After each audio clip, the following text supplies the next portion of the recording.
मुंबईच्या रस्त्यावर हातात पाईप घेऊन रस्ते साफ करणारा मुख्यमंत्री देशाने कधी पाहिला नव्हता. एकनाथ शिंदे साहेबाला घेरणं इतकं सोपं नाहीये.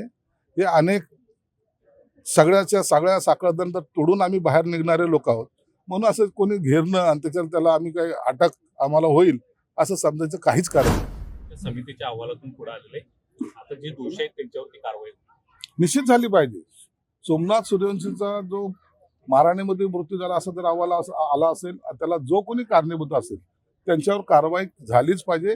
ही शासनाची भूमिका आहे आणि मुख्यमंत्र्यांनी हे स्पष्टपणे सांगितलेलं आहे. या जो दोषी आढळेल त्याच्यावर कारवाई ही होईलच.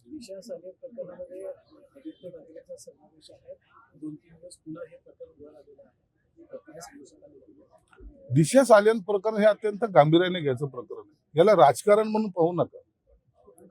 त्याच्यामध्ये जे काही तुमच्या चॅनलच्या माध्यमातून बातम्या आलेल्या आहेत, त्या दिवशी घडलेली तिथलची रात्रीची पार्टी, तिथं तिच्यावर झालेला बलात्कार, रेप ज्याला म्हणतात, अशा प्रकार झालेलं रेप, आणि त्याच्यातून तिला जे ढकलून देण्यात आलं, म्हणजे ढकलून दिलं नाही तर तिला मारल्यानंतर फेकलं.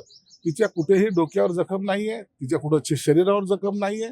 मग असा मृत्यू होतो कसा? हे सगळं संशयास्पद आहे. आणि तिच्या वडिलांनी जे काही सांगितलंय की 5 वर्ष मी दबावामध्ये होतो, माझ्यावर प्रेशर होतं, माझी महापौर ज्या मुंबईच्या आहेत त्यांचा प्रेशर होतो, माझ्यावर नजर कैदेत असल्यासारखा मी होतो, म्हणून ते हायकोर्टात गेलेत. आणि हायकोर्टामध्ये जोही न्यायमूर्ती जो काही आदेश देतील त्यानुसार कारवाई होईल.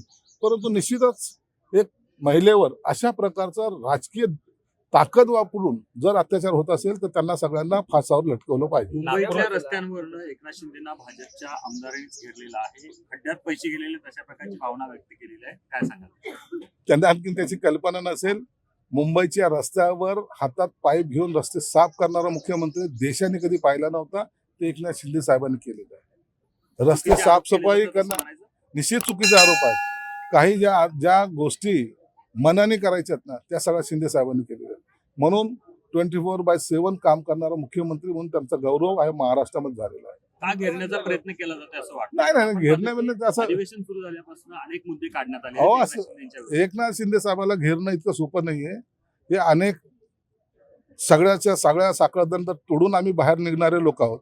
म्हणून असं कोणी घेरणं आणि त्याला आम्ही काही अटक आम्हाला होईल असं समजायचं काहीच कारण नाही. नागपूरची दंगल आणि औरंगजेबाची कबर यावरून आता एनआयएचं संपूर्ण मराठवाड्यावरती लक्ष आहे.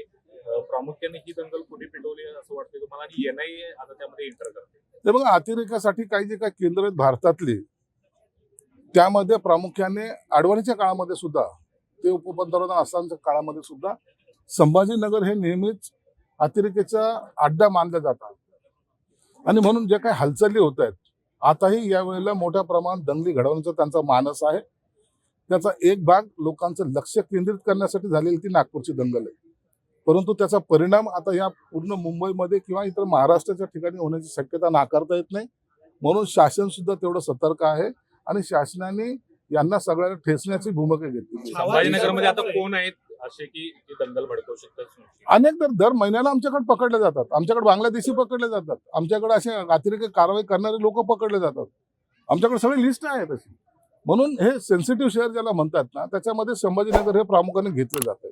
मुंब्रा असेल, मालेगाव असेल, हे जे काही आहेत त्याच्यातला एक संभाजीनगर आहे. म्हणून आता त्याच्यावर जो कोणी भेटेल त्याच्यावर कारवाई ही होणार.